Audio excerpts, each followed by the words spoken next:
Zito Green. Real life hood stories by Zito Green, take 2. Up early in the morning and shit, just getting my thoughts together, trying to get this shit out. I mean, I'm gonna keep trying to make these videos, man. I'm gonna keep making them, man. Fuck that. I'm gonna keep making them. And stop trying to say the word so much. This shit is, I'm trying to get used to this shit and trying to get the feel of this shit and just talking to nobody. There's nobody in the room, so I ain't fucking talking to nobody. So I'm trying to talk to y'all. So that's basically what it is. Here we go. I just want to talk about how I fell in love with rap music and shit. I mean, that's what this joint is called, man. How I fell in love with rap music. And I got a connection with rap from an older cousin of mine. My aunt has 4 kids, and she used to date a hip-hop pioneer named AJ Scratch and shit. I mean, AJ Scratch used to DJ for Curtis Blow. And he had a song that's called AJ. Yeah, we all know it, or whatever. So, yeah, inside her room, they had these big-ass fucking speakers, all types of gadgets and shit. I didn't know what the fuck none of this shit was. And they used to just basically play this music and shit that I knew was different from the music that my mom used to listen to. I mean, she used to listen to like Diane Summers and shit like that, and Stevie Wonder, Smokey Robinson and shit like that. So when I used to go over to my aunt's house, they was in there kicking some shit, talking about hip hop, you don't stop. Come on, y'all, rock your body and all this shit. I'm like, what the hell is they talking about? But I knew the shit was different and I liked the shit. And they used to let me and my brother rap on a mic when we was like real little, like 5 years old and shit like that. And they made a tape of us rapping. And I used to be like, yo, mom, let me hear my tape. I want to hear my tape. My mom's hid the fucking tape from us. She used to hide the albums that he used to give us. He used to give us albums and shit, the take home rap albums and all that. My mom used to hide the shit. Got tired of me asking her to play the shit all day. And I remember this shit clear as a little kid, man. My mom's just like, yo, like, why are you so excited about this music? This music is a fad that's not gonna be here. It's just here for a little while and it's gonna be gone. Why are you acting like this about this music? And I was like, damn, y'all. Was like, what the hell? Like, it was like you know how your mom tell you can't have no ice cream and shit and you just gotta accept it? It was one of those feelings and shit. I was like, damn, like, fuck. So I just accepted the fact that this music was no longer gonna be around and shit, and it was gone. I mean, I was gonna fade away one day and it was gonna be gone. So fast forward, one day I'm getting dressed. My mom used to have us going out with her every single day and shit, going to hang out. You know, I had a young mother. So,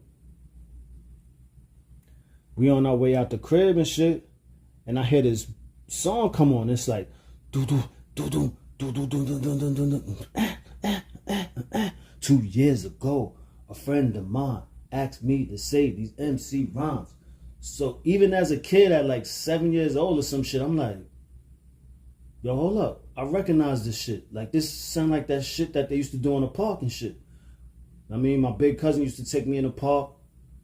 The scenery used to just be like a bunch of people just moving their bodies like weird, and like the music was like, it was like broken up.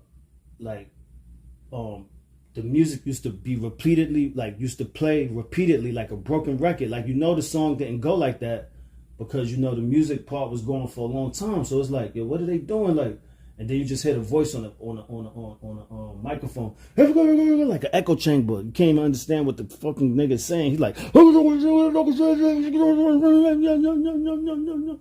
like, yo, what the fuck is going on? So when I heard Sucker MCs, I'm like, yo, that shit sound like that shit that they was doing in a park that I heard when I was like, when I was even little. I was already like a fucking little baby already. I'm like, yo, what the hell is this? I was like frozen. I was like, oh shit. Then when I go outside, I hear this shit everywhere I go, all day, every day. I heard this song. So I'm like, oh nah, this shit is this shit was like the most incredible shit I ever heard and shit. Then they came out with other rap groups and shit, Fat Boys, Houdini, and shit like that. So when me and my brother was little, my mom's brought us 2 of everything the same. Now, how does that work? Me and my little brother, we close to the same age. We probably like 18 months apart or some shit like that. So we used to fight over each other toys and shit. So my moms and my pops just figured out, like, you know what? We just gonna buy them the same shit. So if it was a Hulk Hogan out, we got 2 Hulk Hogans. If it was Incredible Hulk, we got 2 Incredible Hulks. Spider-Man, we got 2 Spider-Mans, 2 Batmans, all that type of shit. So my pops brought us 2, I think they was Panasonics, maybe. 2 Panasonic radios and shit. Dual cassette recorders and shit. Tape deck. So me and my brother used to just record music on that shit all day. He knew how to record from tape to tape and all that shit. Like, I was like, damn. Like, he used to take the tapes apart. The shit break. He put the shit back together and all type of shit. Try to take the radio apart and shit like that. I just used to just listen to my music, and I used to be on punishment a lot. So all I used to do was listen to rap music 24/7 in the crib. There was 2 stations that played the shit. It was 98.7 and WBLS. 98.7 had Chuck Chill Out, Red Alert. 107.5 had Mr. Magic and Marley Marl. Damn, I almost forgot. What the fuck is wrong with me? Mr. Magic and Marley Marl and shit. Yeah, so that shit, I knew I could be able to tell, like, the scratches. I knew how each person scratch. Like, Red Alert scratches like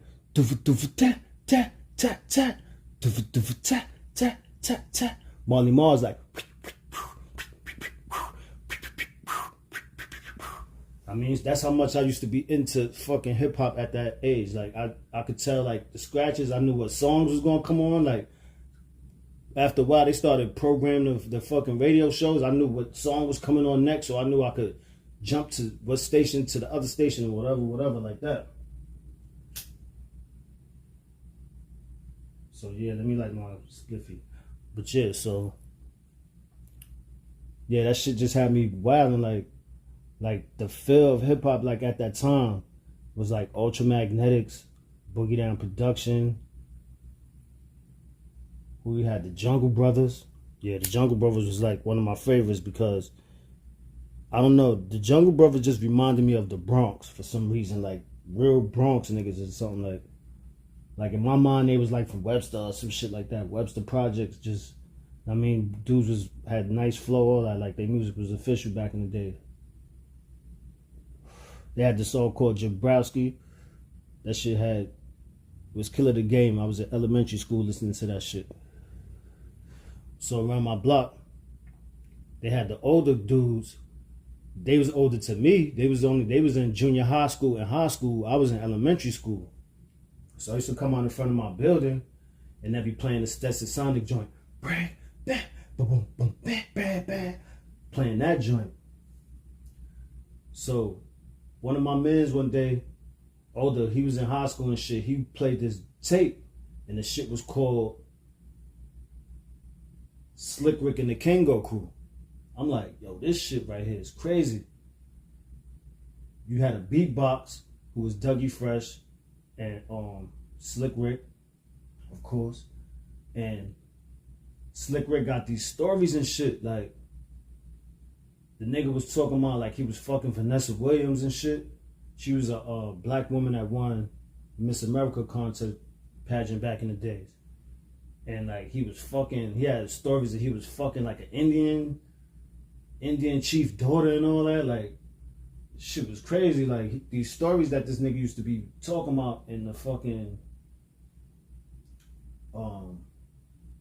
the stage show that they had, like they would have Chill Will the DJ would be battling Dougie Fresh and shit like that. with beatbox, battling, scratching. Never heard no shit like that. If you could look it up on YouTube, probably find it on the Kango Crew.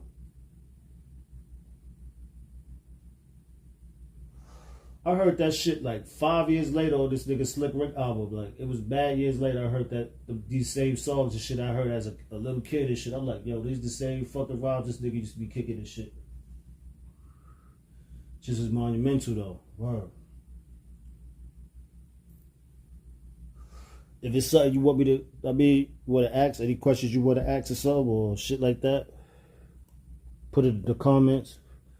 I'm gonna just be making these shits. I'll probably, if it come out like this, I'll probably, none of this shit scripted. It's just what I'm saying this shit when I feel like it.